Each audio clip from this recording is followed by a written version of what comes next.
हम ये बात मानने के लिए तैयार नहीं कि भक्त का कोई प्रारब्ध कर्म उसे परेशान करता है। हम प्रभु के शरणागत जन है, हमारा प्रारब्ध कर्म अगर हमें परेशान करे तो इसका मतलब वो हमारे स्वामी से ज्यादा समर्थ है। प्रारब्ध ऐसा नहीं, स्वामी से समर्थ नहीं, वो करुणा निधान लीला के लिए कुछ भी करे, पर अगर हमारा प्रारब्ध इतना जोरदार हो तो हमें भगवत प्राप्ति ही न हो, हमारा भजन ही न हो, हमारा श्रीधाम वास ही न हो, हम प्रभु के शरणागत ही न हो। प्रारब्ध पूर्व कर्म इतने बलवान नहीं, हमारे स्वामी की कृपा प्रारब्ध को रौंदते हुए हमें आगे बढ़ा रही। सूक्ष्मता से सोचो, हमारे प्रारब्ध में लिखा है कि हम बंबई में मरेंगे, तो आचार्य और रसिक महापुरुष कहते हैं आप नियम लो कि आप वृंदावन का खंडवास करोगे, खंड खंड होए जाए तन अंग अंग सत टूक, वृंदावन नहीं छाड़ी बो है बड़ी चूक। लिख देते कि भाई बास करो, पर प्रारब्ध अगर आपका बंबई में मरना है तो वहीं मरोगे जाके, ऐसा नहीं।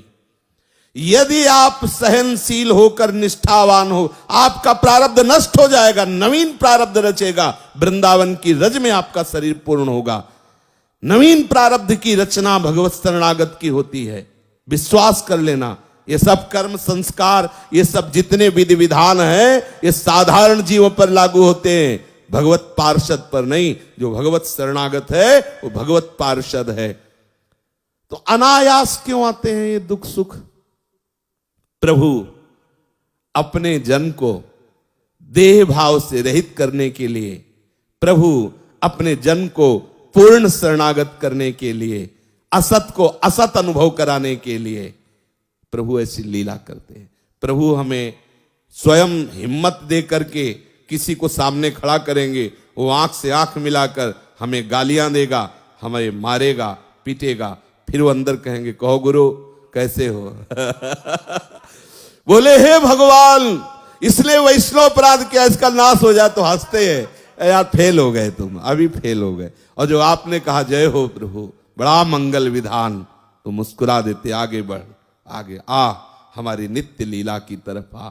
वो रोज कोई न कोई लीला करके अपने भक्त को अपने समीप घसीटते रहते हैं। इसलिए बिच बिच दुख सुख देह के हुए आवत अनायास। अनायास शब्द है, न प्रारब्ध है न कोई गलती है, अनायास ही। ऐसे ऐसे महापुरुष जो साक्षात भगवान के स्वरूप हो गए हैं, उनके शरीर में कई ऐसी भयानक पीड़ा जनित रोग देखे गए, उनके व्यवहार में कई ऐसे क्रूर कर्मी लगाए गए जो उनको दंड दें, उनकी निंदा करें, उनका विरोध करें। ये उनका कोई कर्म है ऐसा? अरे वो तो निरंतर प्रभु के अनुराग में डूबे हुए, फिर ऐसा अनायास ठाकुर ऐसी लीला करता है।